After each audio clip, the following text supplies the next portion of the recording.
This is going to be a basic way to stitch a patch on your garment of choice. Here's what you'll need. Sewing pins. These are the ones with a ball on one end. You can get cheap ones at the dollar store. Your patch of choice. These are my sewing scissors. A sewing needle that needs to be big enough to fit your thread. I usually use button or upholstery thread just because it's thick.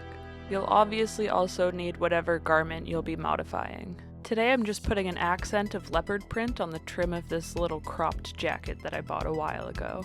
The leopard print material is just an old pair of children's leggings that I thrifted ages ago for like a couple dollars just to use as accent. I'm just placing the patch where I want it to go and then pinning it on with my ball pins. To use the pin, just stick it in and weave it and push. There you go. Here's the same thing at a different angle, but in slightly, and by slightly I mean a lot, worse quality. I just thought that it might be easier to understand from this perspective. Now I'm just pinning the rest of the patch, making sure that I'm getting all along the very outside edge, just to make sure it's secure in place so it doesn't flop around while I'm stitching. Look at that, beautiful. Thread time, baby! I was taught in puppet making class to only make your thread as long as your arm so it's not so difficult to pull whenever you're stitching. Now I'm just threading my needle. If your thread starts to fray, you can always cut a little bit off the end of it and try to rethread it. You're going to want to position your needle on the thread so that there's a long end and a short end. The long end will be quite long and the short end will only be about 3 inches. The long end is where you're going to tie a couple knots just to keep the end secure in place so that your thread doesn't pull through the garment. People really get hung up on the knots sometimes, but the more you do it, the better you get at it. You just make a little loop, and then put the little tail through the loop, and pull. The knot only needs to be thicker than your needle, just so it doesn't fall back through the needle hole. I also cut off the little tail just so it doesn't get in the way. Now that we're locked and loaded, it is time to start the fun part. So you're just gonna take your needle and push the needle through the back out to the front, just to secure the knot in behind the garment instead of the knot showing through the front. Much like you would with a sewing machine, you're just gonna loop through over top of your knot a couple of times just to make sure it's really in there and won't budge. Now that we've anchored the knot nice and securely, we're just going to take the needle and go diagonally across to our next stitch and pull. You want to make sure where the needle is surfacing out through the other side is lined up with the previous stitch. It does take a little bit of practice to get it perfectly straight, but the more you do it, the more you'll get a hang of it. Also, I think it looks kind of cool when they're not perfectly straight. It kind of makes it look homemade, which it most definitely is.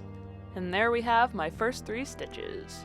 Once again, I'm switching up the angle a little bit just so it's a little bit easier to understand for people who learn differently. I'm just doing the exact same thing, lining it up and pushing it diagonally.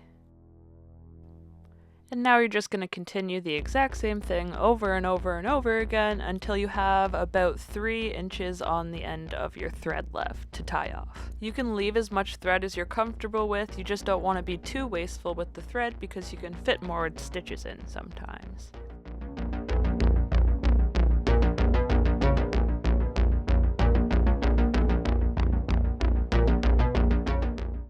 I just kind of box in the corners to make sure that it doesn't flop around, and then when I'm doing that, it changes the direction, and then I just continue on.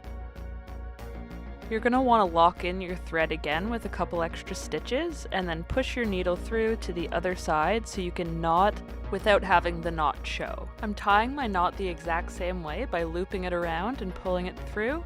I'm just pushing my finger on the knot to make sure it's as close to the garment as it possibly can be so it doesn't come loose.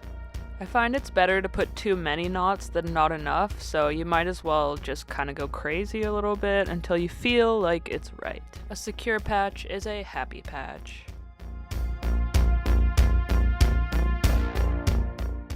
Snip that boy!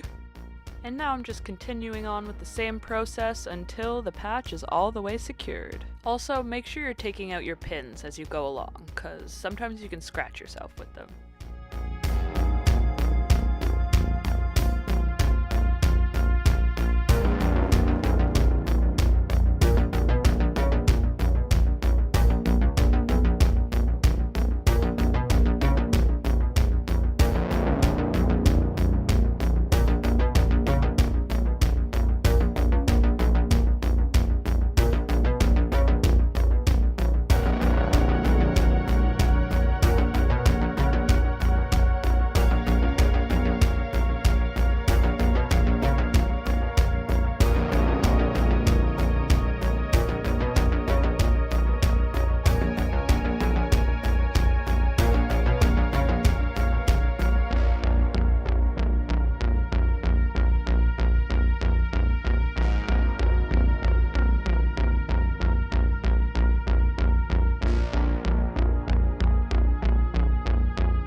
And here's the final product. You'll notice if you look on the back side, if your stitches are straight, they'll all look diagonal, but that just means you did it right.